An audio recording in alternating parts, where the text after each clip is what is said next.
There is a woman in history who still to this day holds the world record for the most prolific female murderer. Her actions were so horrific she was given the name Blood Countess and may have been the source of inspiration for Bram Stoker's Dracula. Her alleged sadism has inspired films, plays, operas, television shows, and even video games. The Blood Countess's real name is Countess Elizabeth Bathory. She was a wealthy and powerful Hungarian noblewoman who's included an uncle who was King of Poland and a nephew who was Prince of Transylvania. The legacy she leaves behind is more notable than anyone in her family. It is one stained by blood, haunted by torture, sensationalized by sex, and increasingly disputed by scholars. Depending on the account, the Hungarian countess was either a murderous maniac or a pawn incriminated by family and foes keen to seize her holdings. Because of her noble birth, she was able to kill and torture an estimate of over 600 girls before the king ordered her to be confined in her home of Castle Countess, where she remained until her death 4 years later in 1614. But before we get into her crimes and the aftermath, we should talk about the year leading up to her crimes, as they might hold significance to her murderous rampage. Elizabeth was born in Hungary, on August 7, 1560, to a noble and powerful Hungarian family and was the product of inbreeding between Baron George Bathory and Baroness Anna Bathory. Something that was and sometimes is very common in noble families wanting to keep their bloodline pure, and keep their power and money within the family. Elizabeth was also exposed to brutality. Servants were routinely beaten in this era and, at age 6, she watched a public execution. This may indicate why it was so easy for her to torture and murder so many women she deemed beneath her. At 11, Bathory was considered a beautiful and well-educated girl.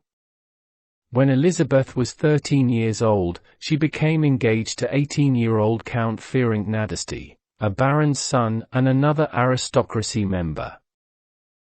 Some accounts of her life include her giving birth to an illegitimate child, before her marriage to Ferenc, fathered by another man, of a lower-order man. Ferenc is said to have had the lover castrated and torn to pieces by dogs. The child was hidden from view. But these claims were never proven. A 15-year-old Elizabeth married Ferenc on May 8, 1575. Ferenc gifted her Szeged Castle as a wedding gift and it would be where she called home until her death. The couple's first child was born 10 years after marriage in 1585. Elizabeth gave birth to 5 children in total. 2 died as infants, but 2 daughters and a son survived. The couple spent most of their marriage apart.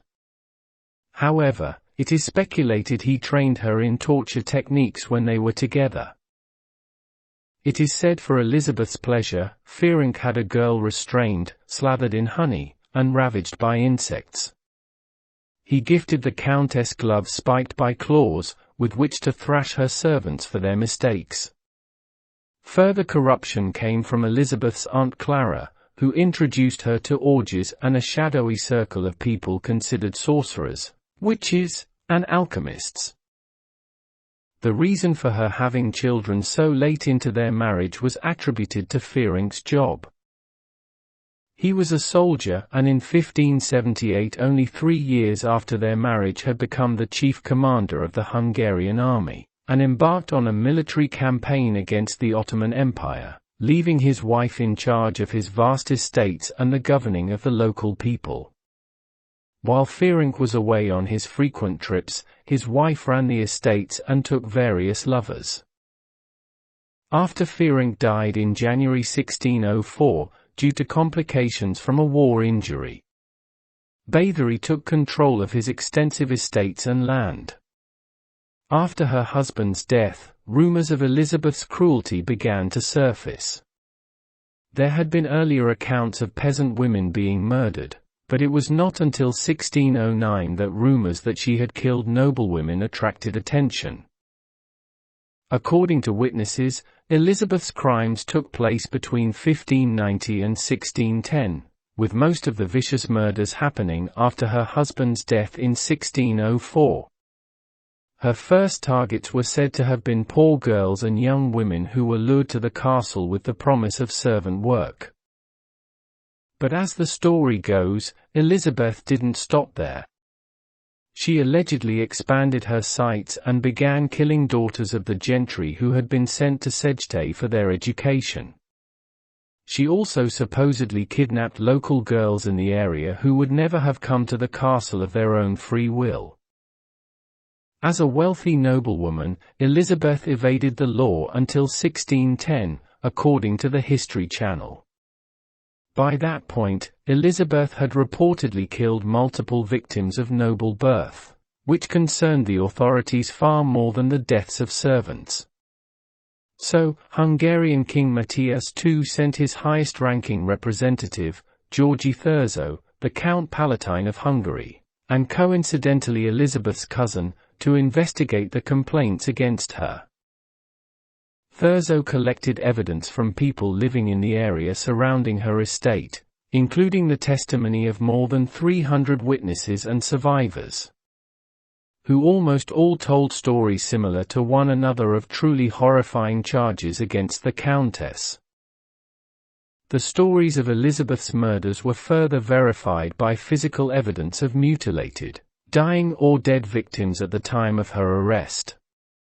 According to the testimonies, Elizabeth's initial targets were servant girls aged between 10 and 14. The daughters of local peasants, these victims had been lured to the estate by offers of work as maids or servants in the castle. Elizabeth was said to have tortured and killed hundreds of young women at Achtes Castle. Two court officials claimed that they personally witnessed Elizabeth torture and kill young servant girls. Later, Elizabeth was said to have killed the daughters of the lesser gentry sent by their parents to learn courtly etiquette and social advancement. Some witnesses told Thurzo of relatives who had died while at Elizabeth's castle. Abductions were said to have also taken place. Elizabeth was accused of killing between a couple of dozen and over 600 young women. According to the contemporary reports and the stories told long after, Elizabeth Bathory tortured girls and young women in unspeakable ways. Trigger warning: violence and torture. She allegedly burned her victims with hot irons, beat them to death with clubs, stuck needles under their fingernails, poured ice water over their bodies and left them to freeze to death outside in the cold, covered them in honey so that bugs could feast on their exposed skin, sewed their lips together, and bit off chunks of flesh from their breasts and faces. Witnesses claimed that Elizabeth's favorite method of torture was using scissors to mutilate her victims' bodies and faces. She supposedly used the instrument to cut off their hands, noses, and genitals. She sometimes even used scissors to slice open the skin between her victims' fingers. Those horrific acts of violence, and the sometimes supernatural legends that surround the crimes, help define Elizabeth Bathory's terrifying legacy today. At the time of Thurzo's investigation, some accused her of being a vampire, while others claimed to have seen her have sex with the devil. The most infamous accusation, the one that inspired her nickname, the Blood Countess, Elizabeth was said to have enjoyed drinking the blood of virgins, believing that it would preserve her beauty and youthfulness. She was also rumored to bathe in the blood of her young victims. The story goes that she developed this penchant after slapping a female servant in rage, and discovered her skin looked younger where the servant's blood has splashed on.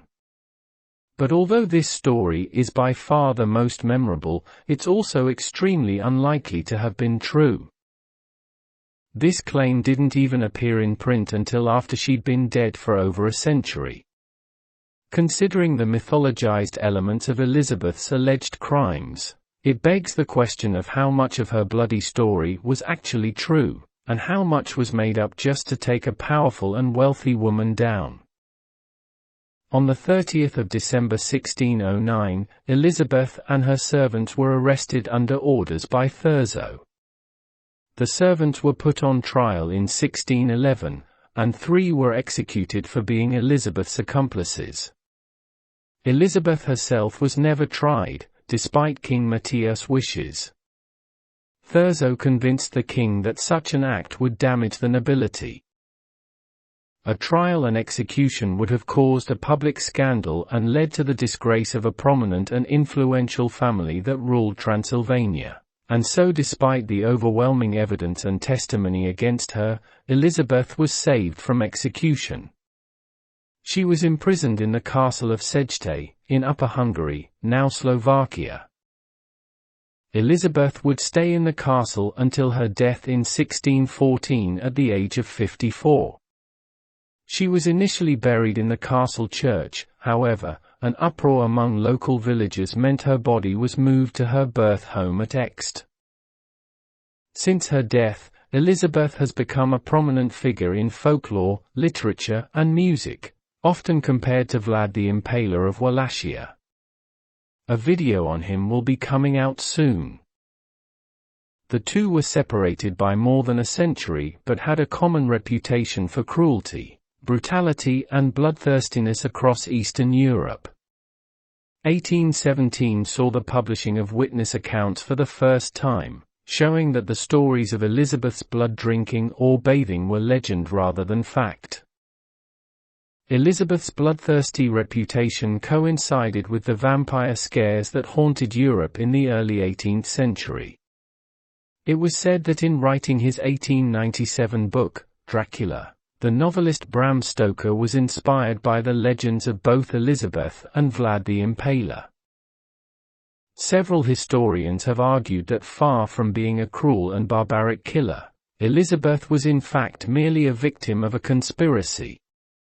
The Hungarian professor Laszlo Nagy claimed the accusations and proceedings against Elizabeth were politically motivated, due to her extensive wealth and ownership of large lands in Hungary. It is possible that Elizabeth's wealth and power made her a perceived threat to the leaders of Hungary, whose political landscape was overrun with major rivalries at the time. Elizabeth appeared to have supported her nephew, Gabor Elizabeth, ruler of Transylvania and rival to Hungary. It was not uncommon to accuse a wealthy widow of murder, witchcraft, or sexual misconduct to seize her lands. What are your thoughts on this chilling case? Write them in the comments below. Do you think she was truly the prolific and sadistic serial killer, making her one of the worst to have ever lived? Or was she a bloodthirsty woman desperate to preserve her youth at the horrifying expense of young innocent girls? Or maybe she was simply a wealthy widowed countess accused of various crimes in an effort to take her land or wealth? Whatever your thoughts are, let me know, and if you found the video interesting and want to learn about more cases like this, leave a like and subscribe for more.